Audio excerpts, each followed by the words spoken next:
Fala, turma! Vamos agora continuar, quer dizer, começar a falar sobre Mendel.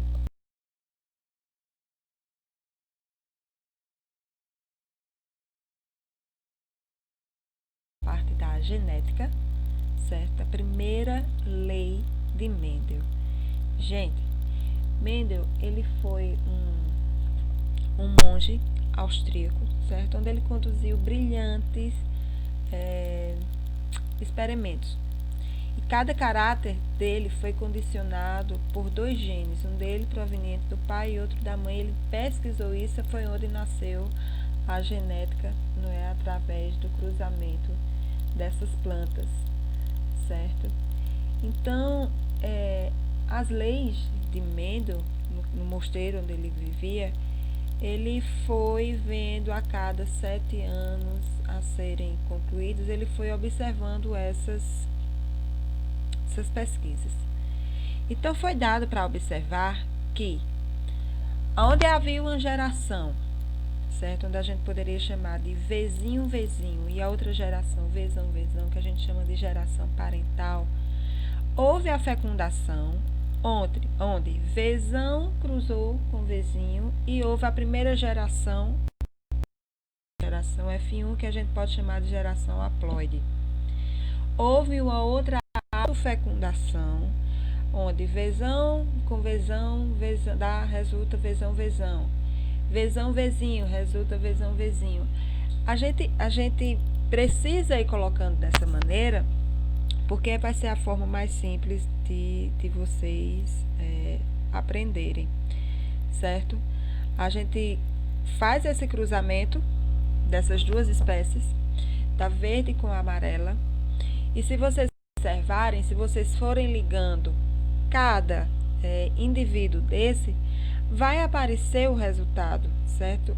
Havendo a autofecundação, a gente consegue ver a finalização dessa geração 2, que vai ser o quê? O vezinho. Porque a gente tem vezão, vezinho. Então, essa última geração, que é o vezinho, vai ser a geração F2, tá? Aí vocês vão poder observar direitinho que o resultado do cruzamento dessas plantas de ervilhas vai originar a haste longa. Por quê? Porque da mesma forma que a gente pegou aqueles indivíduos das ervilhas, a gente vai fazer aí. E no final, vocês vão ver que as plantas que vão, que vão sobressair é a planta onde origina o primeiro indivíduo com o último indivíduo, certo? Aí, no caso, a gente colocou em relação a C. Então, a gente tem o primeiro indivíduo heterozigoto, o segundo indivíduo homozigoto dominante, certo? Temos o outro homozigoto recessivo, que vocês estão observando aí, que vai ser o último, que é o F2, como eu já havia falado para vocês. Aí a gente pega em relação a essas informações genéticas. A gente vê que tem uma célula com 2 cromossomos homólogos, certo? Ou seja, iguais.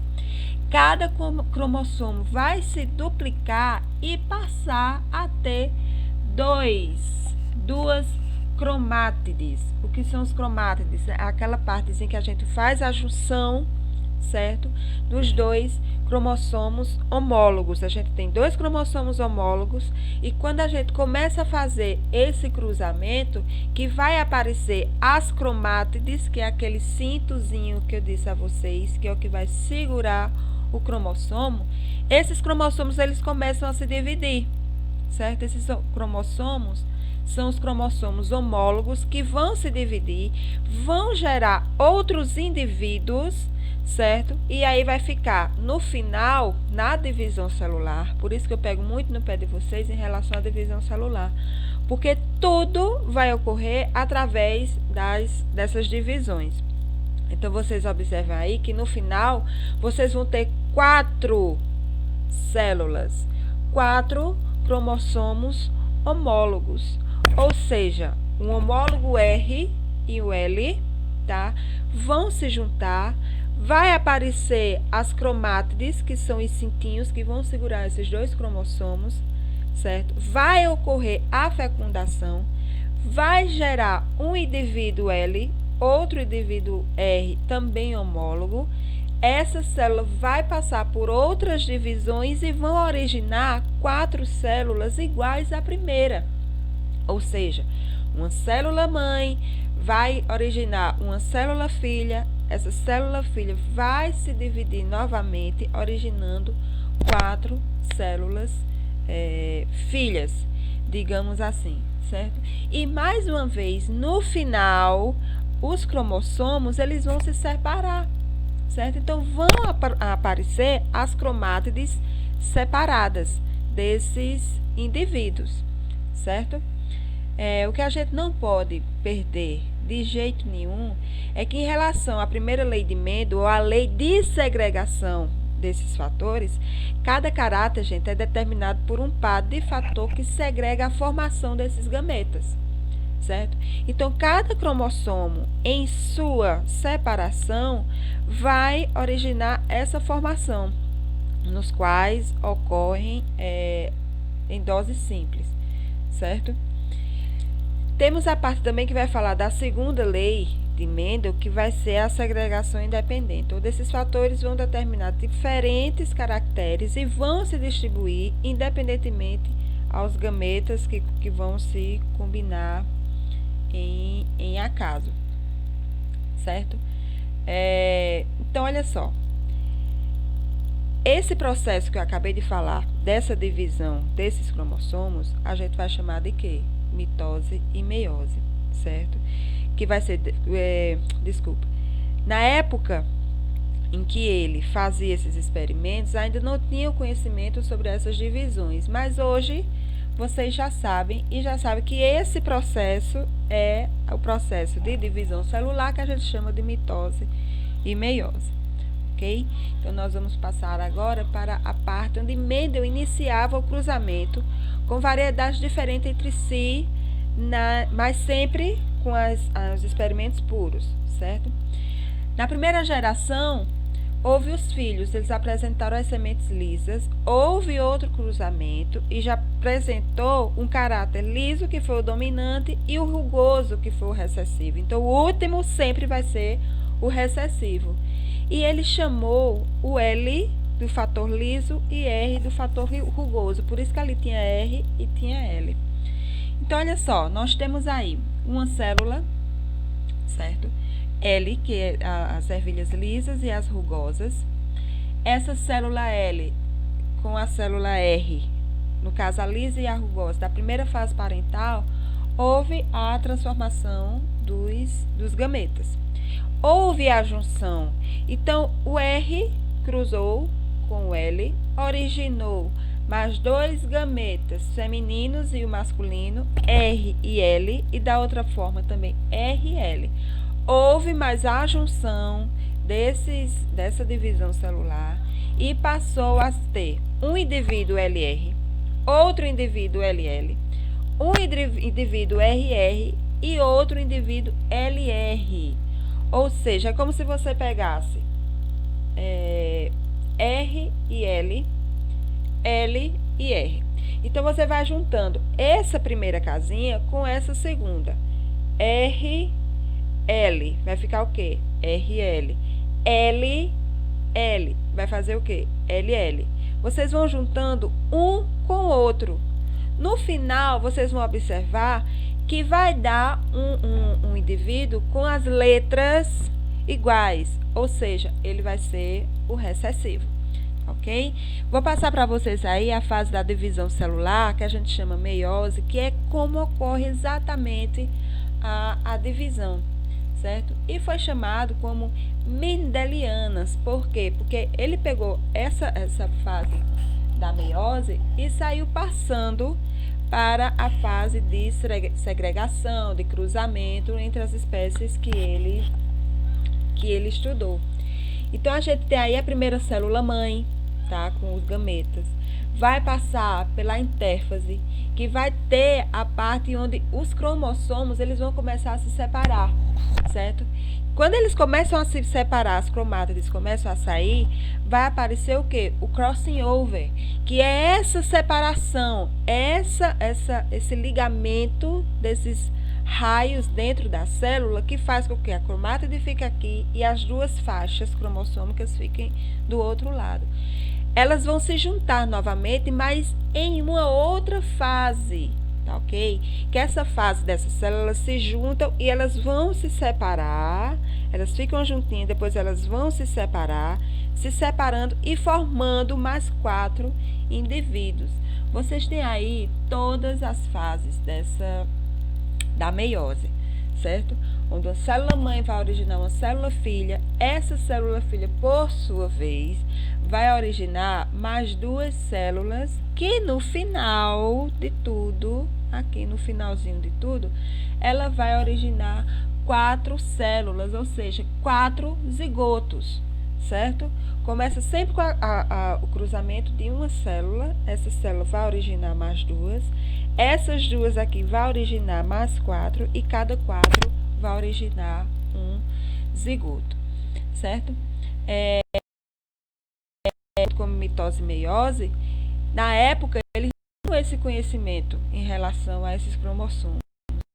Portanto, ele foi capaz de observar todos esses processos e saiu publicando a parte da hereditariedade, onde ele viu que nessas ervilhas ele conseguia realizar o seu experimento, certo?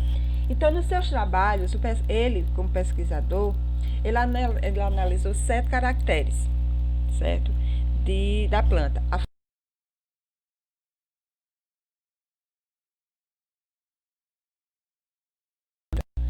A rugosidade, se era rugosa, se era lisa. E ele fez com que isso transformasse matematicamente em alguns resultados positivos, tá bom?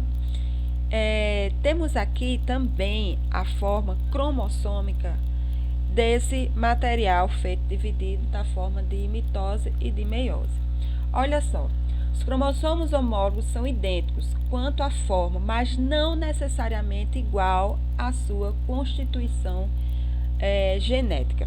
Gente, ele pode ser igual, mas geneticamente, necessariamente, ele não vai ser igual. Nós temos aí, como a gente já havia dito, uma célula mãe, né, com 2 faixas de cromossomos homólogos, ou seja, 2 cromossomos iguais, certo? Cada cromossomo desse, ela vai se duplicar e vai passar a ter 2 cromossomos juntinhos com as cromátides iguais. Esses cromossomos, por mais uma vez, eles vão cruzar, vão se dividir em células separadas, porém, os cromossomos formados, tá? São os cromossomos homólogos formados. Esses cromossomos homólogos, mais uma vez, eles vão se separar, tornando cada indivíduo sozinho. E sucessivamente, quando começar a acontecer outras divisões celulares, eles vão fazer da mesma forma, certo? A gente precisa desse material porque vai ser o nosso material genético, gente, que tá ali, certo? Cada indivíduo, ele contém esse material.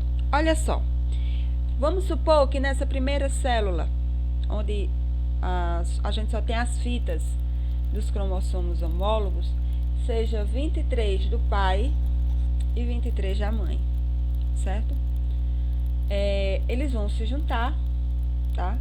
Vai ter um indivíduo com 46 cromossomos e esse indivíduo ele vai se separar. Se separando, vai ficar quanto? 23 e 23. Sendo que aí ele pegou a parte mais da ervilha. Eu coloquei um vocabuláriozinho aí para vocês, como a gente já havia falado de gene, genótipo, genética, homozigoto, heterozigoto, dominante e recessivo. Eu estou passando mais para a gente ver essa questão mais da parte prática, que também teremos uma prática em relação a isso. Herança sem dominância, ou seja, não existe dominante. Você tem aí um parental, né? Você observa as cores. Aí, em relação aos genes letais, também da mesma forma, certo? A gente também já havia falado sobre isso. Aí está mostrando só os exemplos agora. E nós temos as coisas que saem pegando em relação a eles. São os alelos múltiplos, que também a gente já havia falado, certo? Tem a questão do tipo, ó, nós temos os fenótipos, temos os genótipos, que a gente também já falou. O último, que ele vai ser albino, por quê? Porque ele vai ser um recessivo sem ligação iguais aos demais, certo? Então, ele vai ser aquele tipo de albino que é todo branquinho, acho que vocês já viram em alguns locais. E entra também em relação a essa lei de Mendel, a questão do fator RH, não que as ervilhas vão ter sangue, tá, gente? Mas é a parte geral do assunto. A questão da forma cromossômica, de erro cromossômico, que dá aquelas síndromes, dá algumas doenças, certo? E essa parte eu queria que vocês fixassem mais, que ó, parte-se da hipótese de que todos os genes se localizam nos cromossomos. Um par de cromossomos que designa o sexo é dado pelo cromossomo X e Y, sendo que XX, 2X, é uma fêmea homogamética, certo? E X e Y é um macho heterogamético. Por que homo? Porque X e X, homo quer dizer igual, certo? E hétero, diferente. Então, um cromossomo X é perfeitamente homólogo ao outro. Um cromossomo X, ele é perfeitamente homólogo ao outro. Os cromossomos X e Y são homólogos apenas numa região, certo? Portanto, existe X em uma zona não homóloga e Y no qual todos os genes existem em dose simples, que vai existir no Y uma zona não homóloga ao X. Ou seja, se eu tenho XX, certo? Que no caso vai ser a fêmea, ela é homogamética, tá? Que é igual, gameta igual, homogamética. E vou ter o XY, que vai ser hétero, ou seja, X e Y não são iguais, certo? Por isso que ele vai ser heterogamético. Então, o Y, ele não vai ser homólogo ao X. O homem não vai ser igual à mulher, tá bom? Observem bem isso, tá, gente? Tem umas imagenzinhas que eu vou mostrar para vocês, a questão da região onde fica os genes exclusivos do X. Lá, ó, vocês podem observar gene exclusivo do Y, que é diferente do X, certo? E a região homóloga. Essa partezinha arredondada, que eu fiz uns grifezinhos, é a parte homóloga. Temos aí a herança ligada ao sexo, que é causada pelo cromossomo X, na região homóloga Y.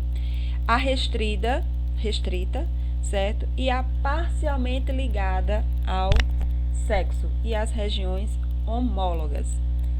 Eu fiz aí esse cladogramazinho onde todos os homens afetados têm a parte genética, que a gente já observou isso, já passei para vocês, certo?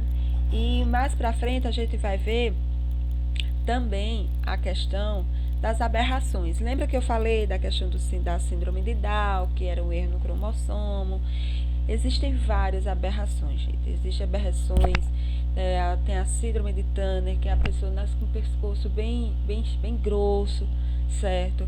Tem a síndrome do tipo de Klinefelter, que é o homem que ele nasce com os órgãos sexuais não desenvolvidos, ele tem a região mamária bem desenvolvida, ele tem um certo retardamento mental, tá? Então, todas essas síndromes vêm ligadas à questão dos cromossomos. Qualquer errinho cromossômico pode ocasionar alguma doença, tá? Alguma aberração.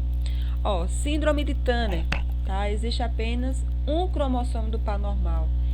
Então, esse pescoço, ele fica, ó, grosso, certo? Os ovários, eles são modificados através da parte cromossômica, acontece esse erro e chega a parte dessa síndrome. Tem a síndrome de Down, né, que é a trissomia do cromossomo 21, o último cromossomo.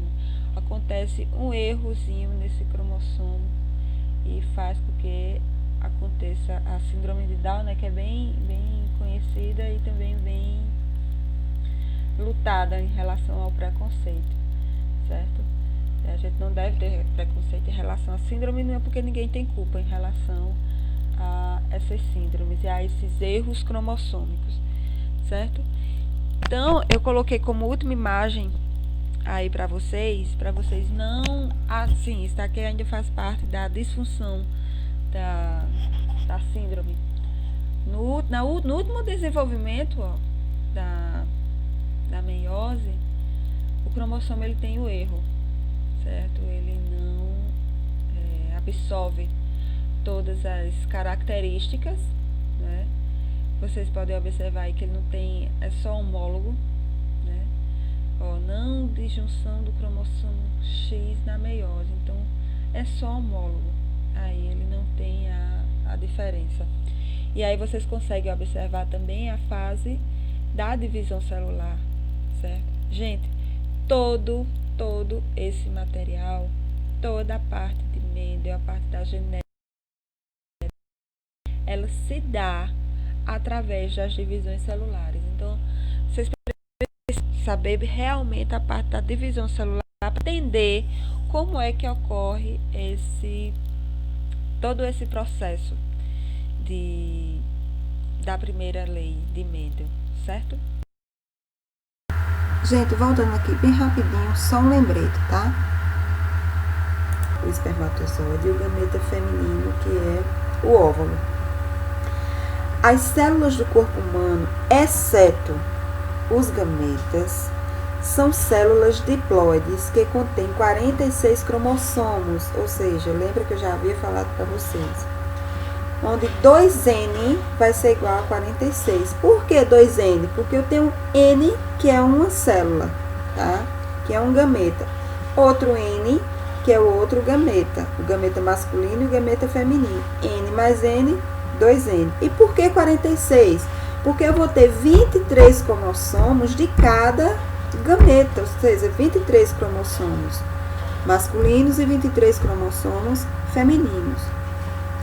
Então, esses gametas são células diploides, onde eles vão conter 46 cromossomos, tá? Esses gametas são células haploides, onde vão apresentar 23 cromossomos, como eu já havia dito, certo? Então, nessa geração de um novo ser, de um novo indivíduo, o pai, ele vai contribuir com 23 do espermatozoide e a mãe com 23 do óvulo. Quando ocorre a fertilização, quando ocorre a fecundação, vai formar uma célula diploide, ou seja, o zigoto ou célula-ovo, como a gente também já havia dito. Onde esse material genético é proveniente do espermatozoide e do óvulo que participam dessa fertilização, tá certo? Então, o zigoto ele vai se desenvolver por várias divisões celulares, como já é o que eu mais pego no pé de vocês em relação a isso, tá bom?